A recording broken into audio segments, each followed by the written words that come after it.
That's my partner, Shrikant. Partner. I really like the word partner because it doesn't quite give you a category of commitment, which is why I really love the Bay Area.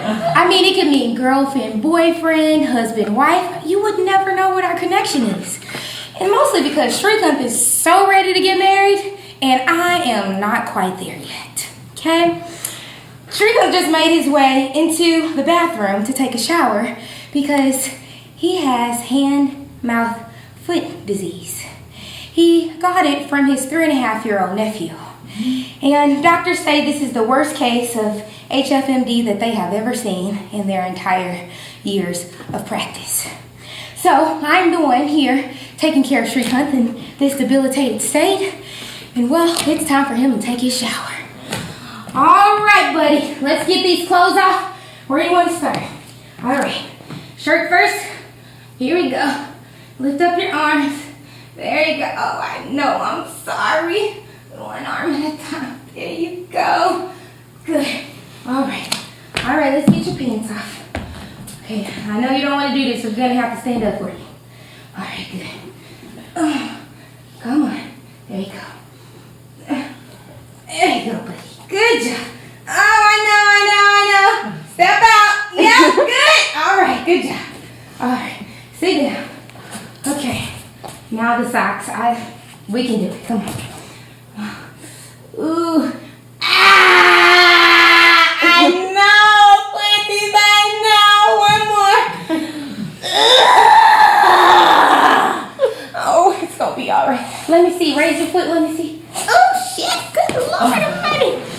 Okay, this let me tell you a little bit about this HFMD virus. It is nasty. First, it shows up in your life like the flu. So you get the chills, you have a fever, you lose your appetite, the typical cold flu issues that we have. And then you start getting sore throat, but it becomes more extreme, so you think that you have strep throat. But 2 or 3 days later, you're taking a shower and you notice these red dots start to pop up on your fingers and your feet. And in Shrikant's case, not only did they pop up on his fingers, his feet, they came on his head, his back, and down his arms. I'm telling you, it's nasty. Now, the doctor said it's the worst case in the world, mainly because all of Shrikant's bumps are blisters. And they started to well up and be inflamed, and they're oozing out. I'm sorry, it's a nasty, white, milky, gooey, oozy, creamy thing. And that's the virus. We want to stay away from that.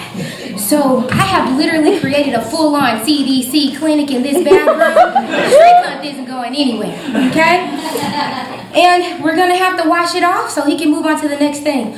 Shrikant's parents are not at all interested in stepping foot in this house, so what they've done is they bring him food every day, which is so sweet of them, but they drop it right at the porch so we can pick it up for him. And they're very grateful that I'm helping to take care of their sweet son. All right, let's get you in the shower. Come on, stand up. Good. There you go. Okay, have a seat. Oh, buddy, I know. All right.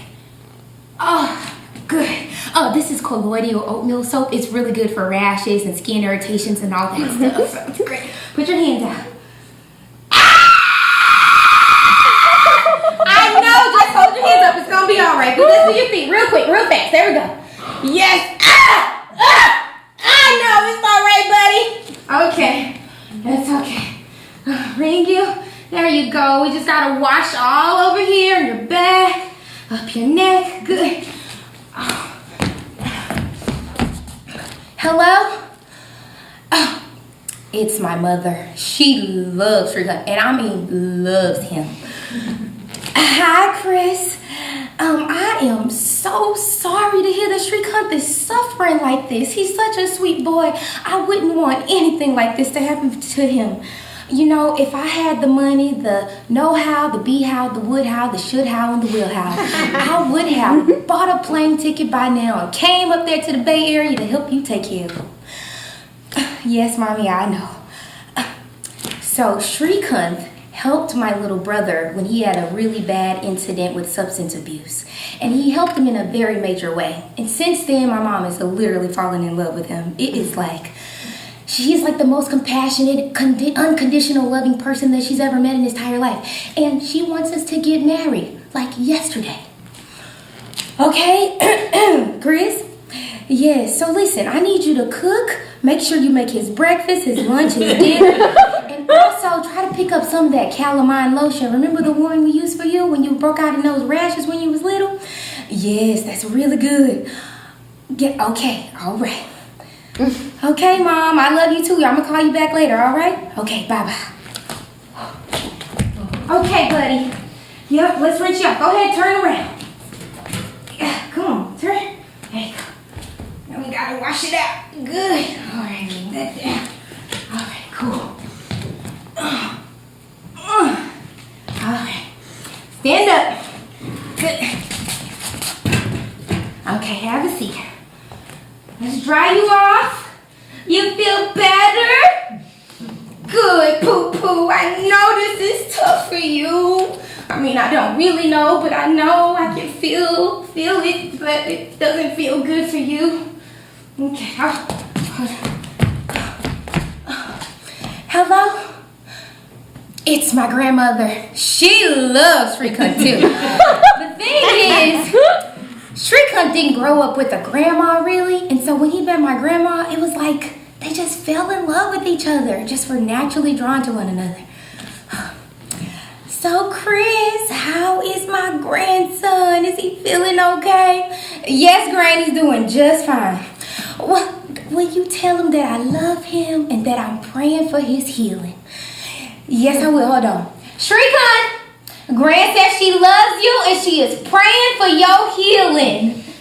Thank you so much, Gran. Thank you so much. Okay, Gran, I'm going to have to call you back later, all right? Okay, all right. I love you. Bye-bye.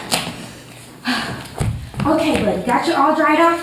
Let's start with your feet. We'll do your hands and then your clothes next. That's good? All right. So I came up with this really cool thing to help you feel more comfortable. So I used 2 pieces of saran wrap for each of his feet. And I got a little concoction. I did some research online. You could put neem oil, castor oil, and vitamin E oil together. And apparently it's supposed to help to soothe the feet and all that. But I talked to this Ayurvedic doctor, and the doctor said castor oil is very heating. And Shrikant has a lot of damp heat in his body, which is why this virus got in there in the first place, and he had the perfect environment for it to enter. So the Ayurvedic doctor told me to change it to coconut oil and neem oil only. So once I put the saran wrap down, I just pour the neem oil, the coconut oil there just enough for his foot to fit there. And then he places his foot down, good job. And then I pour it on the outside of the feet and right on top. And then I wrap that baby up like we're going to put something in a hot oven, really good. And then I use those little white bandages, you know, where you roll around. And I've gotten so good at this thing, let me tell you, EMT ain't got nothing on me. All right, and we take this baby together, do both feet. Good job. Put that saran wrap on. Awesome. Bandage that baby up. Put the tape on it. Good. And then for his hands, coconut oil, neem oil, and then I found these really fancy oatmeal gloves. They're so nice. And then I just put the oil inside of the gloves, and then he just sticks his hand in there. Good to go. Nice and protected. All right, buddy. Let's put on your shirt. Arms up. Good. All right, other side. Yeah. All right. Stand up one more time.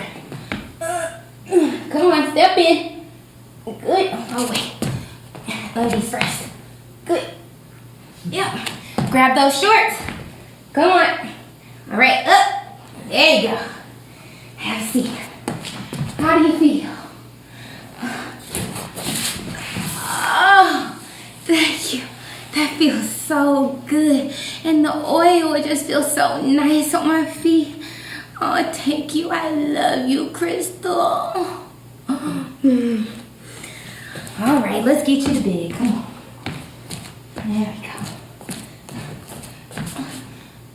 Do you still like me? Yeah, I like you. Come on, get in this bed, boy. Let's go.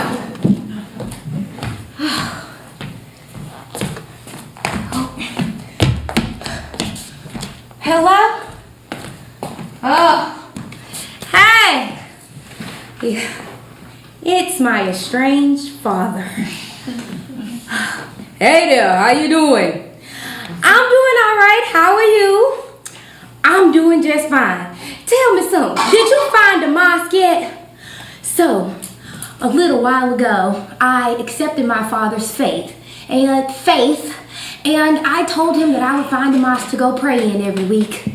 But I just been too busy, and I haven't had time to go find this mosque. No, it's just been really busy. I got a lot going on here. I have not had time to find this mosque. Well, all right. Tell me something. Are you married yet?